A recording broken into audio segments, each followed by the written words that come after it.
આજનો એક શરૂઆતનો એક નાનો ટોપિક આપણે ચેક કરીએ છીએ જે આગળની થિયરી સાથે રિલેટેડ છે. ડ્રિફ્ટ વેગ સાથે રિલેટેડ ટોપિક છે જેને મોબિલિટી કહેવામાં આવશે. તો મોબિલિટી એટલે વિદ્યુતભાર વાહકો દરેકમાં જુદા જુદા હોય છે, એના આધારે મોબિલિટી નક્કી થતી હોય છે. જોવા જઈએ તો મેં તમને આગળ વાત કરી હતી કે આયનીકરણ પામેલા વાયુ હોય તો એની અંદર વિદ્યુતભાર વાહકો તરીકે ધન આયનો હોય છે અને ઇલેક્ટ્રોન જોવા મળે છે. એ જ પ્રમાણે આપણે દ્રાવણોની વાત કરીએ તો દ્રાવણોમાં પણ મેં આગળ સમજાવ્યું હતું કે ધન આયન અને ઋણ આયન જોવા મળશે. અને એના પછી વાહકોમાં જોઈએ તો વાહકોમાં ઇલેક્ટ્રોન જોવા મળે છે. અર્ધવાહકોમાં ચેક કરીએ તો ઇલેક્ટ્રોન અને હોલ જોવા મળે છે. એ વિદ્યુતભારનું વહન કરતા હોય છે. તો હું માનું ત્યાં સુધી આપણને એટલી સમજ રાખવાની છે કે આ જે મોબાઈલ વિદ્યુતભાર વાહકો છે, મતલબ કે ગતિશીલ જેને કહી શકીએ, ગતિશીલ વિદ્યુતભાર વાહકો છે એ દરેકમાં જુદા જુદા હોય છે. ધાતુમાં ઇલેક્ટ્રોન છે, પછી મેં જેમ આગળ દ્રાવણમાં ધન આયન ઋણ આયન છે, અને એના પછી જે ઇલેક્ટ્રોન છે ધાતુમાં, એના પછી આવશે કે આયનીકરણ પામેલા વાયુમાં જે ધન આયન અને ઇલેક્ટ્રોન જોવા મળશે. એ બધા નો ઉપયોગ આપણે અહીંયા સમજવાનો છે. તેથી આપણે મોબિલિટીની વાત કરીએ તો મોબિલિટી એટલે વન ટાઈપ ઓફ એકમ વિદ્યુત ક્ષેત્ર માટેનો ડ્રિફ્ટ વેગ છે. ડ્રિફ્ટ વેગ તમને ખ્યાલ આવ્યો, મેં આગળ વાત કરી હતી કે ઇલેક્ટ્રોનનો જે ઝડપ છે એ ઘણી વધારે હોય છે, પણ ડ્રિફ્ટ વેગ છે એ ઘણો ઓછો હોય છે. 10⁻⁴ ની સમથિંગ જેટલો જોવા મળતો હોય છે. તો એ ધીમે ધીમે ગતિ કરતું હોય છે. તો એ જે ડ્રિફ્ટ વેગના આધારિત એકમ વિદ્યુત ક્ષેત્ર માટે ડ્રિફ્ટ વેગ કેટલો છે એને આપણે મોબિલિટી નામ આપ્યું છે. તો ફરી એકવાર સિમ્પલ વ્યાખ્યા છે કે વિદ્યુત ક્ષેત્ર હોય આપણે પણ ધારીએ, પણ એકમ વિદ્યુત ક્ષેત્ર હોય અને એ દરમિયાન આપણને ઇલેક્ટ્રોનનો ડ્રિફ્ટ વેગ કેટલો જોવા મળે છે, તો એને મોબિલિટી નામ આપ્યું છે. હવે આપણે એને શબ્દોમાં લખવું હોય તો માનું ત્યાં સુધી આપણે એના વ્યાખ્યા ઉપરથી જ કહી શકીએ છીએ કે મ્યુ બરાબર શું, મ્યુ વડે મોબિલિટીને રજૂ કરી શકીએ છીએ. તો મ્યુ બરાબર એકમ વિદ્યુત ક્ષેત્ર માટેનો ડ્રિફ્ટ વેગ, તો વીડી ડિવાઇડેડ બાય એ આવશે. E1 લઈ લો તો થઈ જશે એકમ વિદ્યુત ક્ષેત્ર માટેનો ડ્રિફ્ટ વેગ, એને મોબિલિટી નામ આપ્યું છે. હવે આ તો આપણા માટે એક સિમ્પલ વ્યાખ્યા છે, ઇક્વેશન છે. હવે આનો એકમ બનાવવો હોય તો આ ભૌતિક રાશિનો એકમ તમે ચેક કરી શકો છો. વીડી એટલે મીટર પર સેકન્ડ થાય, તો મીટર પર સેકન્ડ વેગ છે, અને ઈ એટલે વોલ્ટ પર મીટર, તો વોલ્ટ પર મીટર ઉપર જશે એટલે આ સ્ટેપ આવશે. તો મીટર સ્ક્વેર પર સેકન્ડ ઇન્ટુ વોલ્ટ અથવા વોલ્ટ ઇન્ટુ સેકન્ડ કહી દો. હવે આને સીજીએસ માં કન્વર્ટ કરવું હોય તો અહીંયા થાય centimetre square divided by volt into second. હવે આ છે આના કરતા કેટલા ગણો મોટો થયો, તો મીટર સ્ક્વેર એટલે 10⁴ ગણો શું થઈ જશે, મોટો થશે. સિમ્પલ સમજ. નોર્મલ થયો કે વેડીનો એકમ વેગ એટલે મીટર પર સેકન્ડ અને આનો વોલ્ટ પર મીટર, તો આ સ્ટેપ બનશે. અને સેન્ટીમીટર સ્ક્વેરમાં કન્વર્ટ કરીએ તો આ ટેક્સ થશે, અને આની અંદર આપણને ખ્યાલ આવી ગયો 10⁴ ગણો મોટો છે. ઓકે, બીજા રિલેશન આની સાથે ચેક કરીએ કે રિલેશન કયા કયા બને છે. તો હું માનું ત્યાં સુધી વીડી નું રિલેશન તમને લોકોને ખ્યાલ હશે, E/m × ટાઉ છે. તો એનો યુઝ કરીએ તો વીડી નું અહીંયા સાઈડમાં રિલેશન લખું છું. VD is equal to divided by m × tau થશે. તો આ કિંમત અંદર મૂકવાનો ટ્રાય કરું તો મ્યુ બરાબર વીડી ના બદલે લખું E/m × ટાઉ, અને નીચે ઈ રહેવા દેવું પડશે. હવે ઈ ને કેન્સલ કરી નાખીએ તો મ્યુ બરાબર આપણું સીધું સ્ટેપ આવી જશે. મ્યુ બરાબર થશે E/ટાઉ ડિવાઇડેડ બાય m.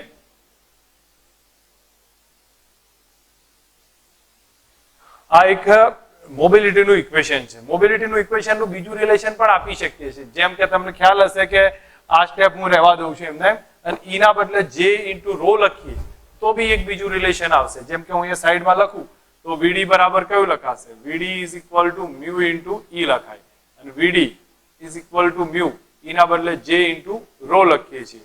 તો એક આ સ્ટેપ થશે. હવે તમે બીજા શબ્દોમાં VD બરાબર મ્યુ, જે એમના એમ રાખું છું, અને ડિવાઇડેડ બાય સિગ્મા કરી દો, તો આ રીતે પણ લખી શકીએ. જરૂર પડે તો ઉપયોગ કરી શકીએ. બાકી આટલામાં આપણને સમજ આવી જુઓ કેમ કે નાની થિયરી છે, કઈ વધારે એની અંદર ડિટેલ બતાવ્યું નથી. ટૂંકમાં આપણે મોબાઈલ વિદ્યુતભાર વાહકો કયા કયા છે એની એક વાત કરી લેવાની આવશે. એના પછી મોબિલિટીની વ્યાખ્યા છે, એકમ વિદ્યુત ક્ષેત્રનો ડ્રિફ્ટ વેગ છે એટલે VD/E થશે, એના એકમની વાત કરી. ત્યારબાદ અહીંયા જોયું તો મીટર પર સેકન્ડ અહીંયા એકમની વાત કર્યા પછી VD ની સૂત્ર લખી દીધું E/m × ટાઉ. તો ફાઇનલી મોબિલિટીનું આ ઇક્વેશન મળશે. બરોબર, જરૂર પડે તો મોબિલિટીનું આ રિલેશન પણ આપણે યુઝ કરી શકીએ. બાકી આપણને મોબિલિટીનો નાનો ટોપિક છે જે સમજ રાખવાની છે. ઓકે, આજે આપણે જે ક્વેશ્ચન સમજ્યા છે એને પ્રશ્ન તરીકે પરીક્ષામાં પૂછાય તો આ રીતે પૂછાશે, મોબિલિટી પર નોટ લખો. હવે મોબિલિટી પર નોટ લખવાની વાત આવશે તો એને લખાય કઈ રીતે દરેક જણા ધ્યાનથી સમજજો.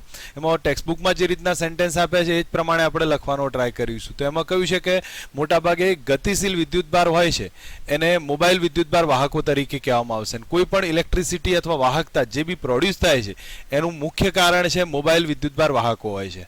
હવે મોબાઈલ વિદ્યુતભાર વાહકો કયા જોવા મળશે તો આપણને ખ્યાલ હશે કે ધાતુઓની અંદર જોઈશું તો મોબાઈલ વિદ્યુતભાર વાહકો ઇલેક્ટ્રોન હશે. આયનીકૃત પામેલા જે વાયુઓની વાત આવશે તો એમાં મોબાઈલ વિદ્યુતભાર વાહકો તરીકે જોઈએ તો ઇલેક્ટ્રોન અને ધન આયન હશે.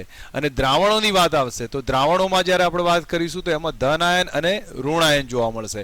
અને ઉપરાંત એક વધારાનું મેં તમને સમજાવ્યું હતું કે સેમિકન્ડક્ટર્સ અર્ધવાહકમાં ઇલેક્ટ્રોન અને હોલ હોય છે. પહેલો તો આપણને સિમ્પલ આ પેરેગ્રાફ ખ્યાલ હોવો જોઈએ. મોબાઈલ વિદ્યુતભાર વાહકોના કારણે વાહકતા ઉદ્ભવે છે અને ધાતુઓમાં કોના કારણે ઉદ્ભવે તો ઇલેક્ટ્રોન, આયનીકૃત પામેલા વાયુઓમાં ઇલેક્ટ્રોન અને ધન આયન, અને દ્રાવણોમાં જોઈશું તો ધન અને ઋણ આયન બંનેના કારણે ઉદ્ભવે છે. હવે મોબિલિટી કહેવાય છે કોને તો મોબિલિટી એટલે એકમ વિદ્યુત ક્ષેત્ર માટેના ડ્રિફ્ટ વેગને મોબિલિટી કહેવામાં આવશે. જે મેં તમને આગળ સમજાવ્યું છે એકમ વિદ્યુત ક્ષેત્રનો ડ્રિફ્ટ વેગ એને લખાય છે મ્યુ બરાબર VD/E થશે.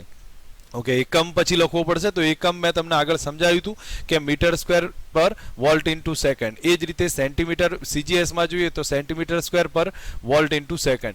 આ જે એકમ છે એના કરતાં 10⁴ ગણો મોટો જોવા મળે.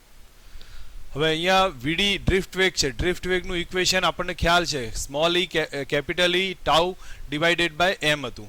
હવે આપણે આ મ્યુ બરાબર VD/E ઇક્વેશન છે એમાં VD ની કિંમત લખી દઈએ તો એમાંથી E કેન્સલ થઈ જશે, E tau divided by m છે. અને ટો જે છે એ ઇલેક્ટ્રોનના અથડામણ વચ્ચેનો સરેરાશ સમયગાળો છે. હું માનું ત્યાં સુધી આ 2 માર્કનો ક્વેશ્ચન છે. દરેક જણા એને પ્રોપર રીતે થોડું સમજીને તૈયાર કરી લે. ઓહમના નિયમની મર્યાદાઓ એક સિમ્પલ ટોપિક રહેલો છે. ઓહમના નિયમની મર્યાદા કઈ કઈ છે તો આપણને સમજ બી આવશે કે ઓહમનો નિયમ છે શું અને સાથે એની રિસ્ટ્રિક્શન કઈ રીતે ગણી શકીએ છીએ. તો ઓહમનો નિયમનો તમને ખ્યાલ હશે કે V અને I નું એક રિલેશન આપે છે કે V proportional to I છે, પણ નિશ્ચિત ભૌતિક પરિસ્થિતિમાં છે. નિશ્ચિત ભૌતિક પરિસ્થિતિમાં V અને I નું ફક્ત રિલેશન જ ઓહમનો નિયમ આપે છે. પણ એવું જરૂર નથી કે દરેક જગ્યાએ ઓહમના નિયમનું પાલન થતું હોય. અમુક સર્ટેન કન્ડિશન એવી બને છે કે જ્યાં ઓહમના નિયમનું પાલન નહીં થતું. બરોબર, તો એ કઈ કન્ડિશન છે ઓહમના નિયમનું જ્યાં પાલન નહીં થતું એ આપણે સમજવાનો ટ્રાય કરીએ. તો હું માનું ત્યાં સુધી અહીંયા આપણને બહુ વ્યવસ્થિત રીતે સમજાવ્યું છે. 3 આકૃતિ ઉપરથી આપણે સિમ્પલ સમજવાનું છે. આમાં કઈ વધારે એવું છે નહીં કે 3 આકૃતિ ધ્યાન આપો એટલે મોટા ભાગનો આઈડિયા આવશે. પછી છેલ્લે એક સેમિકન્ડક્ટર વિશે વાત કરી દઈશું. તો ફર્સ્ટ આપણે એક પહેલું જ ચેક કરીએ કે ઓહમનો નિયમ ક્યારે નહીં પડાતો. તો ઓહમનો નિયમ ત્યારે નહીં પડાતો જ્યારે I અને V નો રિલેશન એ રેખીય ના હોય. પહેલું તો સમજો, રેખીય એમનો સંબંધ રેખીય ના હોય. એટલે રેખાના આધારે સીધો જતો હોય તો ઓહમનો નિયમ પડાશે. એનું રીઝન એ જે છે કે V proportional to I છે અથવા I proportional to V ના આધારે લઈ લો બરાબરથી. તો આ સ્ટેપ જ્યારે બને છે તો V અને I નો સંબંધ રેખીય છે, પણ અહીંયા રેખીય છે નહીં. તો આ કન્ડિશન પહેલા આ લેખમાં આપણે સમજાવીએ કે જ્યાં V અને I નો સંબંધ અથવા I અને V નો સંબંધ રેખીય ના હોય ત્યાં ઓહમનો નિયમ પડાશે નહીં. તો આમાં એ રીતે દેખાય છે. તો પહેલો સિમ્પલ ટોપિક છે, આપણે કઈ એમાં વધારે જવાનું નથી કે જ્યારે રેખીય સંબંધ ના હોય ત્યારે ઓહમનો નિયમ પડાશે નહીં. સેકન્ડ આ આકૃતિ ચેક કરીએ. હવે સેકન્ડમાં શું બતાવ્યું છે એ સમજો. આની અંદર તમે જોવા જશો તો I અને V નો આલેખ આપ્યો છે, પણ V પ્લસ હોય ત્યારે આ કન્ડિશન હશે. સમજો V પ્લસ આ ડાયરેક્શન આ સાઈડ છે, V માઇનસ આ સાઈડ છે. તો V પ્લસ અને V માઇનસ બંને વખતે I વર્સિસ V નો આલેખ જુદો છે, એટલે સંબંધ જુદો છે.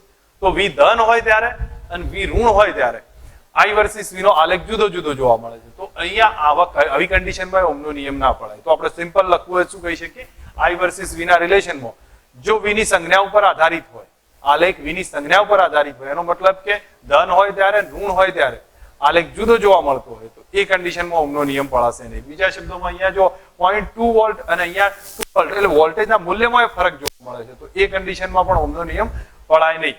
તો આ એ પણ સિમ્પલ કન્ડિશન છે. હવે આ ક્યાં વપરાશે તો માનો ત્યાં સુધી આપણે છેલ્લું 14મું ચેપ્ટર ચેક કરીશું તો એ વખતે એની અંદર સેમિકન્ડક્ટર આવશે, અર્ધવાહક, અને ફોટો ડાયોડનો ઉપયોગ થશે. બરોબર, અને એ વખતે ફોરવર્ડ બાયસ અને રિવર્સ બાયસમાં આનો આલેખ જોવા મળશે. ચલો બહુ ડેપમાં લખવાની જરૂર નથી, પણ આપણે ડાયોડની અંદર આ યુઝ કરી શકીએ છીએ સેમિકન્ડક્ટર્સમાં. ઇન શોર્ટ આપણને ખ્યાલ હોવો જોઈએ કે જ્યારે I અને V નો આલેખ છે એ V ની સંજ્ઞા પર આધારિત હોય, ધન હોય ત્યારે આલેખ જુદો, ઋણ હોય ત્યારે આલેખ જુદો, તો એ કન્ડિશનમાં ઓહમનો નિયમ ના પડાય. આ એક સ્ટેજ થઈ. એના પછીની સ્ટેજની વાત કરું છું. એના પછીના સ્ટેજમાં અહીંયા સમજો I વર્સિસ V નો આલેખ આપ્યો છે. આ આલેખની ખાસિયત કઈ છે કે I નું એક જ મૂલ્ય છે. સમજો I નું એક જ મૂલ્ય રહે છે, તો V ના બે મૂલ્ય આવ્યા. આમાં ઓહમનો નિયમ ના પડાય. I નું આ આલેખની ખાસિયત કઈ કે I ના એક મૂલ્ય માટે જો V ના બે મૂલ્ય મળતા હોય આલેખમાં દર્શાવ્યા પ્રમાણે, તો ઓહમનો નિયમ પડાશે નહીં. આ ગેલિયમ આર્સેનાઇડનો આલેખ છે. ગેલિયમ આર્સેનાઇડમાં એક જે આવશે તમને LED બનાવવા માટે યુઝ થાય છે એનું, તો એના માટેનો એક આલેખ છે. એમાં I ના એક મૂલ્ય માટે V ના જો બે મૂલ્ય મળતા હોય તો ઓહમનો નિયમ પડાશે નહીં. આ ત્રણ આલેખ ઉપરથી આપણે વાત કરી છે. પહેલામાં આપણે જોયું રેખીય સંબંધ ના હોય તો ઓહમનો નિયમ ના પડાય. બીજામાં આપણે શેની વાત કરી કે I ને V ના મૂલ્યમાં જો V ધન હોય ત્યારે આલેખ જુદો, V ઋણ હોય ત્યારે આલેખ જુદો, તો એ કન્ડિશનમાં ઓહમનો નિયમ ના પડાય. ત્રીજામાં જોયું કે I નું એક મૂલ્ય હોય પણ V ના જો બે મૂલ્ય મળતા હોય આવી કન્ડિશનમાં તો પણ ઓહમનો નિયમ ના પડાય. આ ડાયોડ માટે આવશે. ગેલિયમ આર્સેનાઇડ માટેની વાત કરી છે. અને હવે જે વાત કરું છું એ છેલ્લો ટોપિક છે, જે આકૃતિના આધારે વાત નહીં કરતા પણ આપણે લોજિક અને પ્રેક્ટિકલ ઉપયોગોની ઉપરથી વાત કરીએ. તો હું માનું ત્યાં સેમિકન્ડક્ટર્સ, અર્ધવાહકો, જે ઇલેક્ટ્રોનિક્સ પરિપથ, જેની અંદર મોટા ભાગે આપણે આપણું જે ડિટેલમાં આવશે એનો અભ્યાસ, કે જે મોટા ભાગના ઇલેક્ટ્રિકલ પરિપથ હતા એના કારણે ઇન્સ્ટ્રુમેન્ટ મોટા થતા હતા અને ઇલેક્ટ્રોનિક પરિપથ આવ્યા, ઇન્સ્ટ્રુમેન્ટ નાના થવા લાગ્યા. તો એ બધા ઉપયોગ જ્યારે એ રીતના પરિપથનો ઉપયોગ કરીએ છીએ ઇલેક્ટ્રોનિક પરિપથ, તો ઇલેક્ટ્રોનિક પરિપથમાં મોટા ભાગે ઓહમનો નિયમ પડાતો નથી. બરોબર? સેમિકન્ડક્ટર અર્ધવાહકમાં એનો ઉપયોગ રહેલો છે. તો ઇન શોર્ટ આપણે ચાર છે પોઈન્ટ, 3 પોઈન્ટ તો તમારી સામે છે. અને ચોથો પોઈન્ટ આપણે કહી શકીએ જ્યારે ઇલેક્ટ્રોનિક પરિપથો એની અંદર અર્ધવાહકોનો ઉપયોગ થયેલો હોય તો એવા પરિપથોમાં મોટા ભાગે ઓહમનો નિયમનું પાલન થતું નથી. આ ચાર મુદ્દા સિમ્પલ યાદ રાખો, ક્લિયર થઈ જશે ક્વેશ્ચન. ઓહમના નિયમનું ક્યારે પાલન થતું નથી. ઓકે, અહીંયા ક્વેશ્ચન છે ઓહમના નિયમની મર્યાદા સમજાવો. ઓહમનો નિયમની મર્યાદા છે તો અહીંયા આપણને પહેલા કઈ રીતે લખવું એને સમજી લઈએ છીએ. ઓહમનો નિયમ મેં તમને આગળ વાત કરી હતી, નિશ્ચિત ભૌતિક પરિસ્થિતિમાં ફક્ત V અને I નો સંબંધ બતાવે છે. જ્યાં V અને I નો સંબંધ રેખીય રીતે ના જળવાતો હોય ત્યાં ઓહમનો નિયમ હશે નહીં. તો અહીંયા આપણને સમજાયું છે કે ઓહમનો નિયમ વિશાળ વર્ગમાં લાગુ પાડી શકાતો હોવા છતાં પણ વિદ્યુત પરિપથ એવા પદાર્થ અથવા ઉપકરણો એવી રીતે ધરાવે છે કે જેમાં V અને I ના સમપ્રમાણતા જળવાતી નથી. તો V પ્રપોઝનલ ટુ I હોવું જોઈએ, જે થતું નથી. ત્યાં ઓહમનો નિયમ પડાતો નથી. હવે એ કઈ કઈ કન્ડિશન છે તો એને આપણે સમજીએ. તો અહીંયા આપણે ચેક કરીએ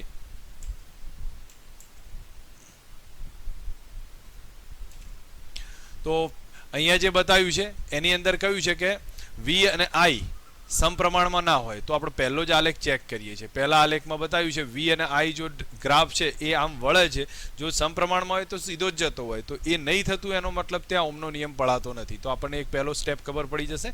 સેકન્ડમાં આપણને બતાવ્યું છે કે I વર્સિસ V નો આલેખ આપ્યો છે અને એમાં V જ્યારે ધન હશે ત્યારે આલેખ અલગ પ્રકારનો છે અને જ્યારે V ઋણ હોય છે ત્યારે આલેખ અલગ પ્રકારનો આવે છે. એનો મતલબ કે V ની સંજ્ઞા ઉપર I નું V નું રિલેશન છે.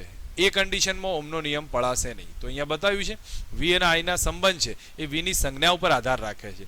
V ચોક્કસ મૂલ્ય ધરાવે તો ધન હોય ત્યારે એ કન્ડિશનમાં V નો I નો સંબંધ અલગ હશે. V ની દિશા ઉલટા હોય એટલે કે ઋણ થાય ત્યારે એનો ડાયરેક્શન અથવા એનો આલેખ અલગ જોવા મળશે. આવું ક્યાં જોવા મળે છે? તો ડાયોડના કિસ્સામાં આ કન્ડિશન જોવા મળે છે. થર્ડ આલેખમાં આપણે સમજીએ કે I ના એક જ મૂલ્ય માટે, મેં જેમ તમને આગળ વાત કરી હતી કે I ના એક મૂલ્ય માટે V ના બે મૂલ્ય મળે છે. જેમ અહીંયા આપણે લંબાઈએ તો I ના એક મૂલ્ય માટે V ના બે મૂલ્ય બને છે ત્યારે પણ ઓહમનો નિયમ પડાશે નહીં. તો V અને I ના સંબંધ અનન્ય અને યુનિક હોવો જોઈએ.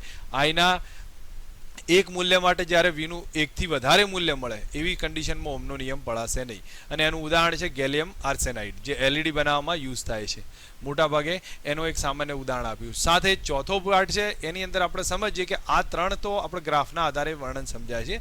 ઓહમના નિયમનું પાલન ન કરતા હોય એવા દ્રવ્ય અને ઇલેક્ટ્રોનિક પરિપથ ખૂબ બહોળા પ્રમાણમાં ઉપયોગ કરવામાં આવે છે. બરોબર? એ સેમિકન્ડક્ટર્સમાં ઉપયોગ કરીએ છીએ. બરોબર? તો આપણને એટલો ખ્યાલ હોવો જોઈએ કે અત્યારે આ ચેપ્ટરમાં આપણે ઓહમના નિયમની જ વાત કરવાની છે, પણ ઓહમના નિયમની મર્યાદાઓની વાત કરી છે. તો આપણે 3-4 મુદ્દા છે ફરી એકવાર રિવાઇઝ કરી લઈએ. પહેલાં આપણને શરૂઆતમાં જે બતાવ્યું છે એમાં સીધું જ કહ્યું છે કે ઓમનો નિયમ છે એ ઘણી બધી જગ્યાએ લાગુ પાડી શકાય, છતાંય જ્યાં વી અને આઈનું રિલેશન ના જળવાય ત્યાં ઓમનો નિયમ પડાશે નહીં. પછી 3 મુદ્દા છે, એમાં 3 આલેખ જ છે. એમાં પહેલા આલેખમાં બતાવ્યું જો વી અને આઈનો સંબંધ રેખીય ના હોય તો ઓમનો નિયમ ના પડાય. બીજામાં આપણે કહ્યું જો વી ધન હોય ત્યારે આલેખ અને વી ઋણ હોય ત્યારનો સંબંધ એ જો અલગ અલગ હોય તો ઓમનો નિયમ ના પડાય. ત્રીજામાં જોયું કે આપણે આની અંદર આઈના એક મૂલ્ય માટે જો વીના 2 અલગ અલગ મૂલ્ય મળતા હોય તો પણ ઓમનો નિયમ ના પડાય. આ જે ઉદાહરણ છે એ ડાયોડના કિસ્સામાં આવશે અને આ ગેલિયમ આર્સેનાઇડના કિસ્સામાં આવશે. સાથે બતાવ્યું છે કે આવો ઓમનો નિયમ ના પાલન કરતા હોય એવા ઘણા ઇન્સ્ટ્રુમેન્ટ છે કે જે ઇલેક્ટ્રોનિક પરિપથ સેમિકન્ડક્ટર્સના આધારે યુઝ થાય છે, જે આગળ આપણે ચેપ્ટરમાં જોવાનું છે. અવરોધકતા, મોટાભાગે અવરોધકતાનું ઇક્વેશન આપણે ચેક કર્યું છે. આર બરાબર રો એલ બાય એમ. જે રો છે અવરોધકતા છે, એના પછી ઈ બરાબર જે ઇન્ટુ રો ના આધારે પણ અવરોધકતાનું ઇક્વેશન ચેક કર્યું છે. ટૂંકમાં અવરોધકતા આપણે થિયરેટિકલ તો સમજ્યા છીએ, તો પ્રેક્ટિકલની વાત આવશે. તો પ્રેક્ટિકલ પ્રયોગમાં જે મોટાભાગે દ્રવ્યોની અવરોધકતા કેટલી હોય છે, કઈ રીતે ઉપયોગ થાય છે, એનું મેઝરમેન્ટ કરી મૂલ્ય કેટલું આવે છે એની વાત આવશે. તો આપણે સિમ્પલ 3 પદાર્થ વાત આવશે. એક તો વાહક આવે, અવાહક આવે, અર્ધવાહક આવશે. બરોબર? તો આ 3 પ્રકારના પદાર્થની આપણે વાત કરીશું, વાહક, અવાહક અને અર્ધવાહક. હવે આમાં જોવા જઈએ તો હું માનું ત્યાં સુધી એક સિમ્પલ ટોપિક છે. જો વાહકો હોય તો વાહકની અવરોધકતાની વાત થશે તો એક સમજ રાખજો કે જ્યારે પણ વાહકની અવરોધકતા આવશે તો વાહકની અવરોધકતા બહુ ઓછી હોય, કારણ કે એની વાહકતા વધારે હશે, વહન વિદ્યુતનું વધારે કરવા દે તો એની અવરોધકતા ઓછી હશે. તો એ દરેક વાહક, અવાહક અને અર્ધવાહક આ 3ની અવરોધકતાની વાત કરું તો ત્રણેયમાં અવરોધકતા આપણે વેલ્યુ લખતા જઈએ. તો પહેલા હું વાહકની વાત કરું છું. વાહકની જે અવરોધકતા છે એ 10⁻8 થી લઈ 10⁻6 ઓમ ઇન્ટુ મીટર છે. એટલે એની ઘણી ઓછી અવરોધકતા છે. વાહકની વાહકતા વધુ હશે અને અવરોધકતા ઓછી જોવા મળશે. હવે આમાં પાછું જો આદર્શ વાહક હોય તો મેં એક સમજો, હું અહીંયા આદર્શ વાહકની પહેલા વાત કરું છું. આદર્શમાં જો વાહક હોય તો વાહકની અવરોધકતા અને વાહકતા એ બેની આપણે વાત કરતા જઈશું, સાથે પ્રેક્ટિકલ બી વાત કરીશું. આ બધી વાત સમજતા જઈએ. તો આદર્શ વાહક છે તો એની અવરોધકતા છે એ 0 હોય, કારણ કે આદર્શ વાહકની વાહકતા મેક્સિમમ હશે. અવરોધકતા 0 હોય અને વાહકતા કેટલી જોવા મળે? ઇન્ફાઇનાઇટ જોવા મળશે. પણ પ્રેક્ટિકલમાં 10⁻8 થી 10⁻6 એટલે લગભગ 0 ની નજીક જેવી જોવા મળે છે. આ પ્રાયોગિક કન્ડિશન થઈ. હવે જો અવાહક હોય તો એવી કન્ડિશનમાં આપણે અવરોધકતા છે આદર્શ કન્ડિશનમાં કેવી હશે? અવાહક એ વિદ્યુતનું વહન થવા જ નહીં દે તો એ ઇન્ફાઇનાઇટ જેટલી ગણી કરાય.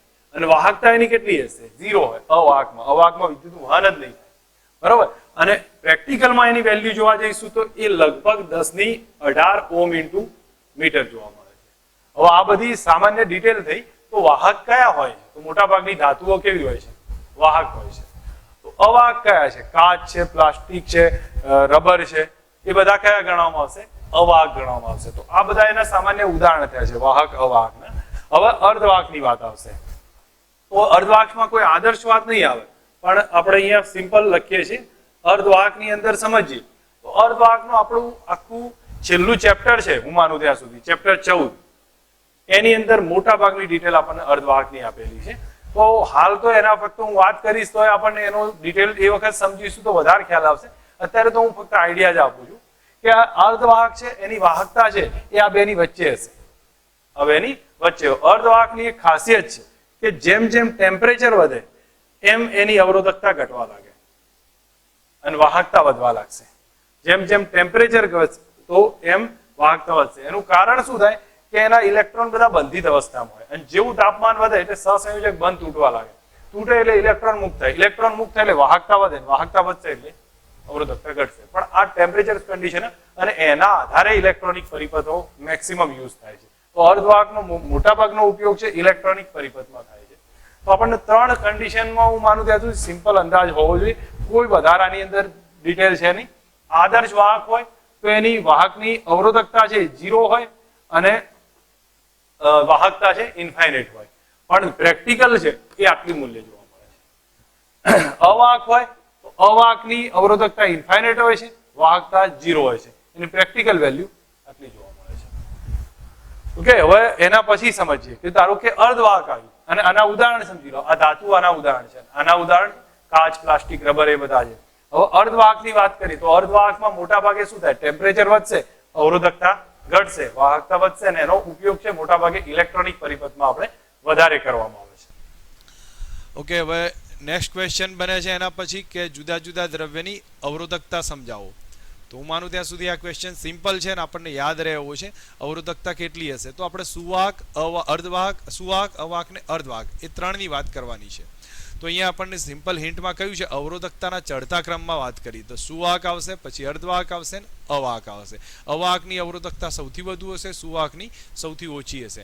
હું આદર્શ રીતે તમને વાત કરી દઉં, આગળ મેં સમજાવ્યું હતું. તો સુવાહકની અવરોધકતા 0 ગણવામાં આવશે, અવાહકોની અવરોધકતા આદર્શ રીતે ઇન્ફાઇનાઇટ ગણવામાં આવશે. હવે ધાતુઓ સુવાહક છે, તો ધાતુની અવરોધકતા કેટલી હોય છે? બહુ ઓછી હશે. તો 10⁻8 થી 10⁻6 ઓહ્મ ઇન્ટુ મીટરના ગાળામાં છે. પછી એનાથી આગળ જોઈએ તો અવાહકની વાત કરી. અવાહકમાં કયા આવશે? સિરામિક આવશે, રબર આવશે, પ્લાસ્ટિક, કાચ એ બધા એના ઉદાહરણ છે. હવે એની અવરોધકતા ઘણી મોટી હોય, ઘણી મોટી એટલે 10⁸ જેટલી જોવા મળે છે. ઓકે, હવે એના પછી આપણે વાત કરીએ કે અર્ધવાહકોની વાત આવશે. તો અર્ધવાહકોની અવરોધકતા 2 ની વચ્ચે જોવા મળશે, પણ છતાં એની ખાસિયત છે કે અવરોધકતામાં તાપમાન વધે તેમ અહીંયા શું થશે? અર્ધવાહકોમાં તાપમાન વધશે એમ ઇલેક્ટ્રોન હોલની સંખ્યા છૂટી પડશે, સહસંયોજક બંધ તૂટશે, ઇલેક્ટ્રોન છૂટા પડશે અને વાહકતા વધી જશે, તો અવરોધકતા ઘટશે. તો આ અર્ધવાહકની ખાસિયત છે કે એમાં તાપમાન વધવાની સાથે અવરોધકતા ઘટતી જાય છે. અર્ધવાહકોનો મોટાભાગે ડિપેન્ડ અશુદ્ધિઓ એટલે કે અમુક ધાતુઓ એડ કરવામાં આવશે એના ઉપર ડિપેન્ડ રહેલો છે. મોટાભાગે ઇલેક્ટ્રોનિક પરિપથમાં એનો ઉપયોગ થાય છે. આપણે સામાન્ય અવરોધકતા વિશે વાત કરી શકીએ. જરૂર પડે આની અંદર તો અવરોધકતાનું સૂત્ર પણ લખી શકીએ. R = ρl/a છે.